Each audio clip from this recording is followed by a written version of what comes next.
Direct open ഇഞ്ചുറിയിലൂടെ air പോയി plural ക്യാവിറ്റിയിൽ പെട്ടാൽ അതിനെയാണ് open pneumothorax എന്ന് പറയുന്നത്. പതുക്കെ ഇതുപോലെ ബ്ലബ് ഫോം ചെയ്തിട്ട് അത് പൊട്ടിയിട്ടൊക്കെ ഉള്ളിലോട്ട് എത്തപ്പെട്ടാൽ അതിനെ നമ്മൾ എന്താ പറയുക സ്പോണ്ടേനിയസ് ന്യൂമോതൊറാക്സ് എന്ന് പറയാം. ഓക്കെ, ടെൻഷൻ ന്യൂമോതൊറാക്സ് എന്ന് പറയുമ്പോൾ അതൊരു എന്താ പറയണ്ടേ ഈ ഒരു രീതിയിലുള്ള ഒരു ക്ലാസിഫിക്കേഷൻ ആയിട്ട് പറയാൻ പറ്റില്ല. ഇത് രണ്ടും കാരണമായേക്കാം. ഓപ്പൺ ന്യൂമോതൊറാക്സും സ്പോണ്ടേനിയസ് ന്യൂമോതൊറാക്സും കാരണം ടെൻഷൻ ന്യൂമോതൊറാക്സ് ഉണ്ടാകാം. ഇവിടെ എന്താ പറയണ്ടേ ഓരോ ശ്വാസത്തിലൂടെയും എയർ പോയിട്ട് നമ്മുടെ എന്താ പറയണ്ടേ പ്ലൂറൽ ക്യാവിറ്റിയിൽ പോയി പെടും. ഓക്കെ, ഒരു വൺ വേ വാൽവ് പോലെ അങ്ങോട്ട് മാത്രം എയർ പോവുകയും അതവിടെ ട്രാപ്പ് ചെയ്യപ്പെടുകയും പുറത്തോട്ട് പോകാതെ എസ്കേപ്പ് ആകാൻ പറ്റാതെ എയർ അവിടെ ട്രാപ്പ് ചെയ്യപ്പെടും. മനസ്സിലാവുന്നുണ്ടോ?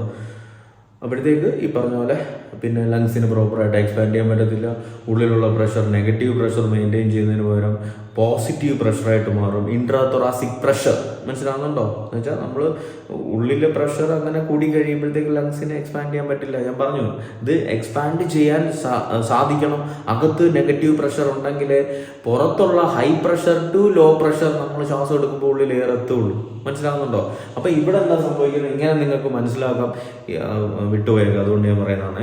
ഓപ്പൺ ന്യൂമോതൊറാക്സ് വന്നു കഴിഞ്ഞാൽ എയർ പോയി അകത്ത് ട്രാപ്പ് ചെയ്യപ്പെടുകയും അത് എസ്കേപ്പ് ചെയ്യാൻ പറ്റാതെ കെട്ടിക്കിടക്കുകയും ചെയ്യുമ്പോഴാണ് ടെൻഷൻ ന്യൂമോതൊറാക്സ് എന്ന് പറയുന്നത് ഞാൻ പറഞ്ഞു.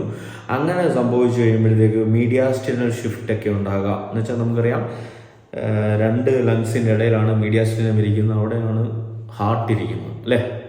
അപ്പോൾ അതുകൊണ്ട് കാർഡിയോവാസ്കുലർ കൊളാപ്സ് ഒക്കെ സംഭവിക്കും ഇതിൻ്റെ ഭാഗമായിട്ട്. എന്ന് വെച്ചാൽ ഹാർട്ടിനും പ്രശ്നമാവും, റെസ്പിറേറ്ററി ഡിസ്ട്രസ്സും ഉണ്ടാവും, കാർഡിയോവാസ്കുലർ ഡിസ്ട്രസ്സും ഉണ്ടാവും, അല്ലെ കാർഡിയോവാസ്കുലർ ഡിസ്ഫങ്ഷനും ഉണ്ടാകാം. അത് മനസ്സിലാക്കുക. പറഞ്ഞുകൊണ്ട് വന്ന കാര്യം രണ്ട് ലങ്സിനും ഇടയ്ക്ക് എന്തിരിക്കുന്നു, മീഡിയാസ്റ്റിനം ഇരിക്കുന്നു, അവിടെയാണ് നമ്മുടെ ഹാർട്ട് ഇരിക്കുന്നത്. അപ്പോൾ ഇവിടെ ഇങ്ങനെ എയർ വന്ന് ഒരു സൈഡിൽ അഫക്റ്റഡ് സൈഡിൽ ലോക്കായി കഴിയുമ്പോഴത്തേക്ക് പതുക്കെ മീഡിയാസ്റ്റിനം ഒരു ഓപ്പോസിറ്റ് സൈഡിലോട്ട് ഷിഫ്റ്റ് ചെയ്യപ്പെടാം.